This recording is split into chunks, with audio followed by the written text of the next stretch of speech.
औज़ु बिल्लाहि मिनश्शैतानिर्रजीम बिस्मिल्लाहिर्रहमानिर्रहीम। मेरे अज़ीज़ तलबा व तालिबात, मैं मिस मिसबाह अनीस आपको इस्लामियात पढ़ाऊँगी। उम्मीद करती हूँ आप सब अपने घरों में खैरियत से होंगे। बेटा, आज से हम अपने नए तालीमी साल का आगाज़ कर रहे हैं, जो कि बज़रिया ज़ूम किया जा रहा है।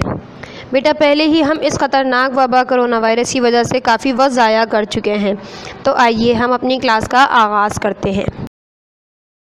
बेटा, हम अपनी क्लास का आगाज़ सबसे पहले कॉपी तैयार करने के तरीक़ाकार से करेंगे। आइए मैं आपको बताती हूँ आपने अपनी कॉपी को किस तरीके से बहुत अच्छा और ख़ूबसूरत सा तैयार करना है।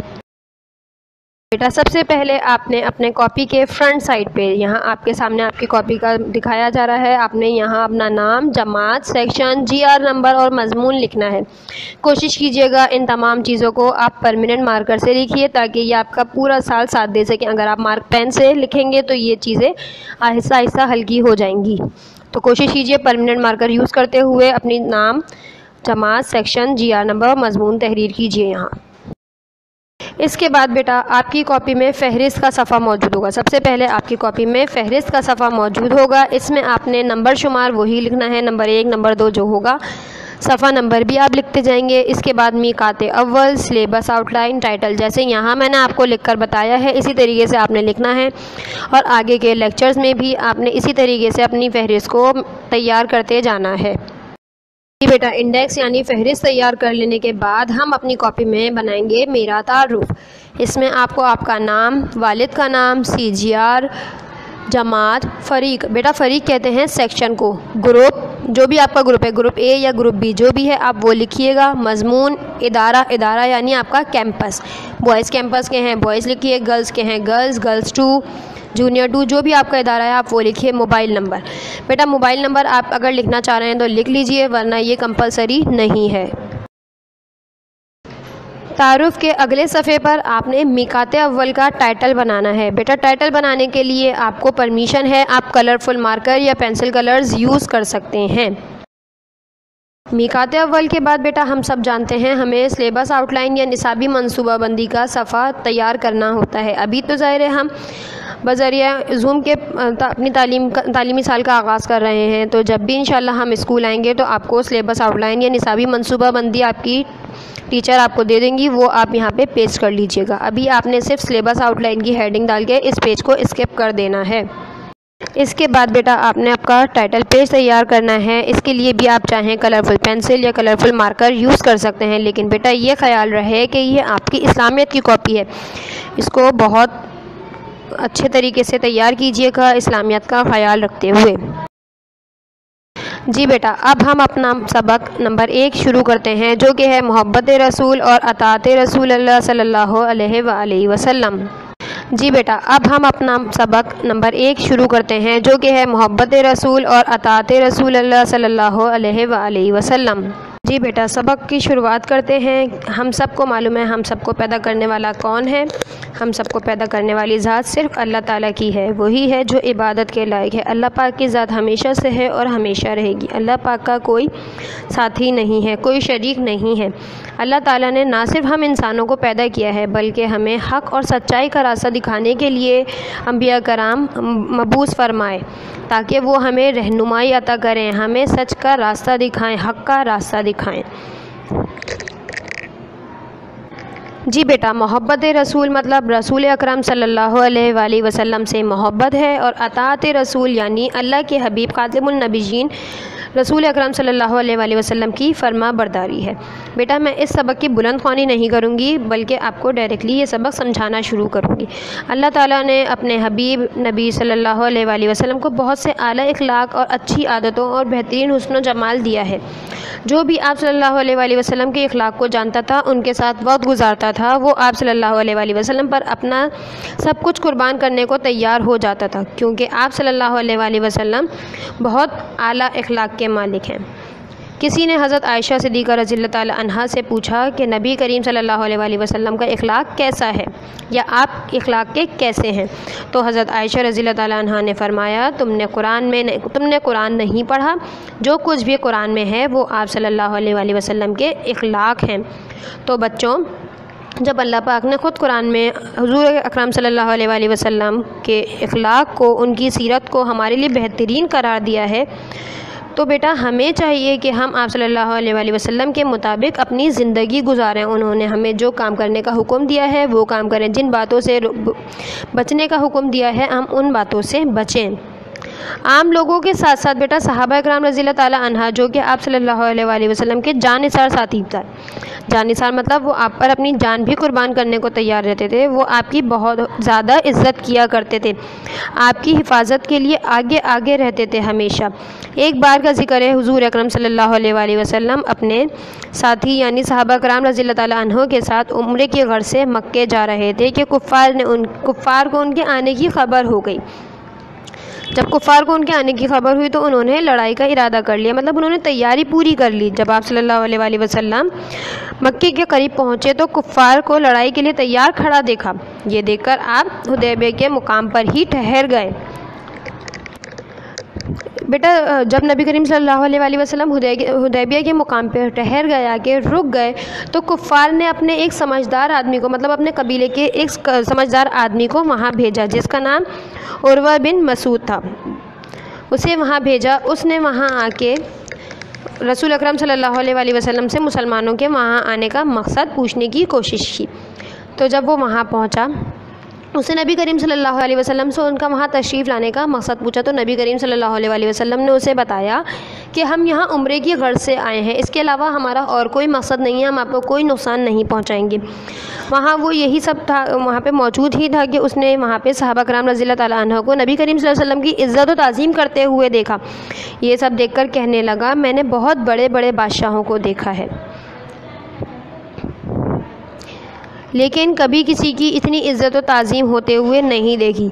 जो सारा कुछ उसने वहाँ अपनी आँखों से देखा था, वो अपने कबीले में वापस आया और अपने वहाँ पे आ जाने के बाद लोगों को बताया कि मैंने ऐसे बादशाह भी देखे हैं, लेकिन उन हर बादशाह को मैंने देखा, लेकिन इतनी इज़्ज़त और ताज़ीम किसी की होते हुए नहीं देखी जितनी इज़्ज़त और ताज़ीम नबी करीम सल्लल्लाहु अलैहि वसल्लम के साथ ही उनकी करते थे। उर्वा बिन मसूद ने आके नबी करीम सल्लल्लाहु अलैहि वसल्लम की इज़्ज़त और ताज़ीम के कौन कौन से वाक़यात अपने लोगों को बताए। उसने बताया कि सहाबा कराम रज़ियल्लाहु ताला अन्हुम जो हैं वो नबी करीम सल्लल्लाहु अलैहि वसल्लम के वज़ू का पानी भी ज़मीन पर गिरने नहीं देते, बल्कि अपने हाथों में ले लेते हैं और अपने चेहरे पर लगाते हैं। इसी तरीके से जब नबी करीम सल्लल्लाहु अलैहि वसल्लम बाल तरशवाते हैं तो वो दौड़कर आपके बाल मुबारक को भी हासिल कर लेते हैं, ज़मीन पर गिरने नहीं देते। इसी तरह नबी करीम सल्लल्लाहु अलैहि वसल्लम अगर कोई हुक्म देते हैं तो हर एक फ़ौरन उसे पूरा करने की कोशिश करता है। सहाबा कराम रज़ियल्लाहु ताला अन्हुम जब आप सल्लल्लाहु अलैहि वसल्लम से बात करते हैं तो अदब की ये हालत होती है कि उनकी आवाज़ें, उनकी नज़रें नीचे होती हैं, कभी भी वो बाआवाज़ बुलंद या नज़रें ऊंची करके आपसे बात नहीं करते। उस पर उर्वा बिन मसूद अपने लोगों से, मक्के वालों से कहता है कि यही अच्छा है, वो जिस इरादे से यहाँ आए हैं उन्हें वो पूरा करने दिया जाए। बेटा इससे हमें पता चलता है कि एक मुसलमान को अपने नबी से कैसी मोहब्बत होनी चाहिए। हुज़ूर पाक सल्लल्लाहु अलैहि वसल्लम ने फरमाया, तुम में से कोई उस वक्त तक मुसलमान नहीं हो सकता जब तक वो मुझसे, अपने वालिदैन, औलाद और तमाम लोगों से ज़्यादा मोहब्बत ना करे। बेशक हम अपने माँ बाप से, अपनी औलाद से, हर एक से मोहब्बत करते हैं, लेकिन हमें सबसे ज़्यादा मोहब्बत किससे करनी है? अपने नबी करीम सल्लल्लाहु अलैहि वसल्लम से। बेटा ये बात तो हम जानते हैं कि हम जिससे ज़्यादा मोहब्बत करते हैं उसकी हर बात मानते हैं, तो नबी करीम सल्लल्लाहु अलैहि वसल्लम से सच्ची मोहब्बत करने वाला भी ऐसा ही है। ऐसा ही होगा कि वो भी नबी करीम सल्लल्लाहु अलैहि वसल्लम का हर एक हुक्म मानता होगा। जो नबी करीम सल्लल्लाहु अलैहि वसल्लम ने काम करने को कहा वो करता होगा, और जिनसे मना फरमाया उनसे दूर रहता होगा। कुरान पाक में अल्लाह ताला की अताअत के साथ रसूलुल्लाह सल्लल्लाहु अलैहि वसल्लम की अताअत का भी हुक्म दिया गया है। सूरह माइदा में अल्लाह ताला ने इरशाद फरमाया, और अल्लाह का हुक्म मानो और रसूल का भी हुक्म मानो। बेटा मैं आपको एक वाक़या सुनाती हूँ। नबी करीम सल्लल्लाहु अलैहि वसल्लम मस्जिद नबवी में खजूर की एक तने से टेक लगाकर खुतबा दिया करते थे। जब आप सल्लल्लाहु अलैहि वसल्लम के लिए मिंबर तामीर कर दिया गया तो खजूर का वो तना आपकी मोहब्बत में रोने लगा, और वो ऐसा रोया कि उसके रोने की आवाज़ तमाम लोगों ने सुनी। पता चला कि वो नबी करीम सल्लल्लाहु अलैहि वसल्लम की मोहब्बत में रो रहा है।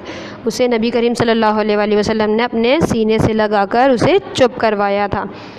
इंसान को सबसे ज़्यादा अपनी जान की फ़िक्र होती है, लेकिन सहाबा कराम रज़ियल्लाहु ताला अन्हा का ये आलम था कि उन्हें अपनी जान प्यारे नबी सल्लल्लाहु अलैहि वसल्लम पर कुर्बान करने के लिए हमेशा तैयार रहते थे। हमेशा वो इसी उसमें होते थे कि हमें कोई मौका मिले और हम अपनी जान नबी करीम सल्लल्लाहु अलैहि वसल्लम पर कुर्बान कर दें।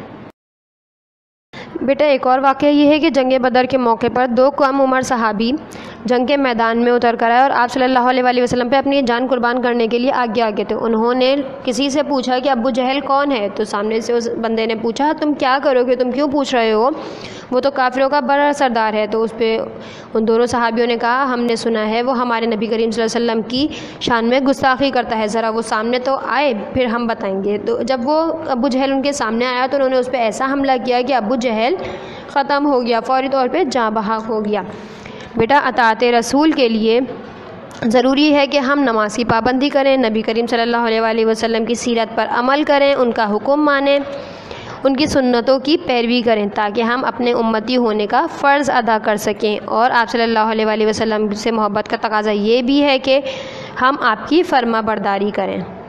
प्यारे बच्चों, इसी तरीके से अल्लाह ताला ने नबी करीम सल्लल्लाहु अलैहि वसल्लम की मोहब्बत के बारे में इरशाद फरमाया, नबी अकरम सल्लल्लाहु अलैहि वसल्लम मोमिनों के लिए उनकी अपनी जानों से भी ज़्यादा महबूब हैं। मोमिनों की जान और रसूलुल्लाह सल्लल्लाहु अलैहि वसल्लम की मोहब्बत और अताअत में से इंतखाब करना पड़े तो मोमिनों को जान देकर भी मोहब्बत का रिश्ता बरकरार रखना है। मतलब अगर हम अपनी जान भी कुर्बान करनी पड़े रसूलुल्लाह सल्लल्लाहु अलैहि वसल्लम की मोहब्बत में तो हमें उससे पीछे नहीं रहना है। बेटा रसूल की अताअत क्यों ज़रूरी है, मैं आपको ये वाली बात भी क्लियर कर दूं कि नबी करीम सल्लल्लाहु अलैहि वसल्लम की अताअत इसलिए ज़रूरी है कि इसके बग़ैर हमारा ईमान मुकम्मल नहीं होता। जिस तरह ला इलाहा इल्लल्लाह पढ़कर हम इस बात का इकरार करते हैं कि अल्लाह एक है, बिल्कुल इसी तरह रसूलुल्लाह सल्लल्लाहु अलैहि वसल्लम की रिसालत के सामने भी सर तस्लीम खम करना पड़ता है। बेटा मैं आपको 2 अहादीस ज़रूर बताना चाहूँगी। नबी करीम सल्लल्लाहु अलैहि वसल्लम का फ़रमान है, क़यामत के दिन सबसे ज़्यादा मेरे करीब वो शख्स होगा जो मुझ पर ज़्यादा से ज़्यादा दुरूद पढ़ता होगा। इसी तरीके से एक और फ़रमान है, बेशक अल्लाह और इसके फ़रिश्ते भी नबी करीम सल्लल्लाहु अलैहि वसल्लम पर दुरूद भेजते हैं, तो ए मुसलमानों तुम भी उन पर दुरूद भेजो। बेटा हमें बताया जा रहा है दुरूद पढ़ना हमारे लिए कितना ज़रूरी है। दुरूद पढ़ने से क्या होगा, क़यामत के रोज़ हम अपने नबी करीम सल्लल्लाहु अलैहि वसल्लम के करीब होंगे। अल्लाह ताला और उनके फ़रिश्ते भी नबी करीम सल्लल्लाहु अलैहि वसल्लम पर दुरूद पढ़ते हैं। तो बेटा हम मुसलमानों को भी चाहिए कि आप पर ज़्यादा से ज़्यादा दुरूद पढ़ें।